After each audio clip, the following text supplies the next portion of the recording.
The night I realized my parents had been inside my apartment again, the air felt wrong, like someone had breathed all my oxygen while I was gone. I stood just inside the door, keys still dangling from my fingers, listening to the hum of the refrigerator and the faint ticking of the wall clock. Nothing looked out of place at first glance. The couch pillows were neat. My shoes were where I'd left them. But there was a feeling, an old, familiar tightness in my chest, that told me I wasn't alone here, even though I was. I walked toward the kitchen, slow and careful, the way you move when you don't want to scare a thought away. The smell hit me first. Lemon cleaner. I never used lemon cleaner. I hated it. It reminded me of hospitals and my mother's hands, always scrubbing, always fixing. On the counter, next to the sink, sat my mug, the blue one with the small chip on the rim. I had left it dirty that morning, a ring of dried coffee clinging to the inside. Now it was clean, still warm. I didn't scream. I didn't cry. I just stood there, my heart beating so loud it felt like it was echoing off the cabinets. They'd been here again. For a long time, I told myself it was love, concern, the way parents worry when their child grows up and away from them too quickly. That's what my mother always said, her voice soft but firm, like a blanket pulled too tight. "We just want to make sure you're okay," she'd say. "You forget things," my father would add, half joking, half not. I was 32 years old. I paid my own rent. I worked full-time. I had lived on my own for almost a decade. And yet, somehow, my apartment still belonged to them.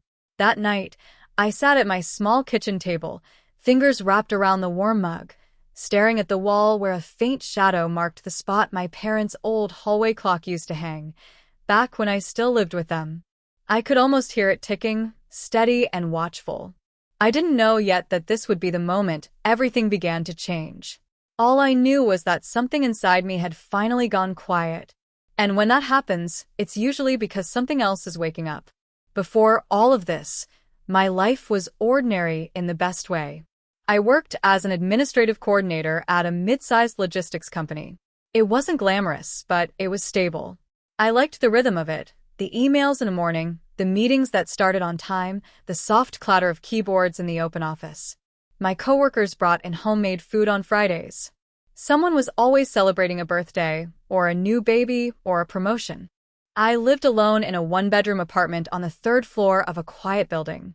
Beige carpet, white walls, a balcony just big enough for 2 chairs and a dying plant I kept promising myself I'd replace. On Sundays, I did laundry and listened to old music my mother used to play when I was a kid, songs that made me feel both comforted and sad, like they were reminding me of something I couldn't quite name. My parents lived 15 minutes away, in the same house I'd grown up in. They'd never moved. The front door still creaked. The backyard still smelled like damp soil and my father's cigarette smoke. When I left home at 23, my mother cried for days. My father didn't say much at all, but he hugged me longer than usual, his hands heavy on my back. At first, the closeness felt normal. They called every day. They came by often. My mother brought containers of food I hadn't asked for. My father fixed things that weren't broken. I told myself this was just how families were. This was love. The first time I noticed something was off was small enough that I almost laughed it away. I came home from work one afternoon and found my bathroom trash emptied. I was certain I hadn't taken it out that morning. I'd been running late. When I mentioned it to my mother on the phone, she didn't even pause. "Oh," she said lightly. "We stopped by earlier. You left your spare key at our place, remember?" I didn't remember. But I didn't argue. After that, little things started happening. My mail would be stacked neatly on the table, even on days I knew I hadn't checked the mailbox. Groceries I didn't buy would appear in my fridge, my father's brand of milk, my mother's favorite yogurt.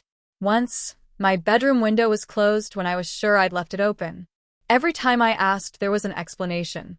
Always reasonable. Always wrapped in concern. "You work too hard. You forget to eat." We were worried. I told myself I was lucky. Other people wish their parents cared this much. But care, I was starting to learn, can feel a lot like control when it refuses to let go. The real unease crept in quietly, like dust settling on a shelf you swear you just cleaned. I began double-checking my door when I left. I started taking pictures of my apartment before work, telling myself it was silly, that I was being paranoid. One evening, I mentioned changing my locks during dinner at my parents' house. My mother's fork froze halfway to her mouth. "Why would you do that?" she asked, smiling too quickly. My father looked down at his plate. "Seems unnecessary." I shrugged, trying to sound casual. "Just thinking about it."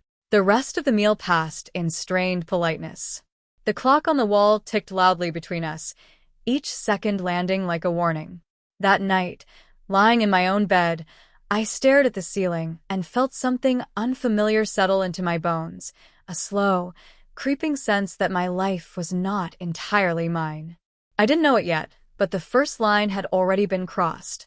And once a line is crossed often enough, it disappears. I closed my eyes and told myself I was overreacting. But somewhere deep inside, a quieter voice was beginning to ask a dangerous question. What would it take for them to finally let me go?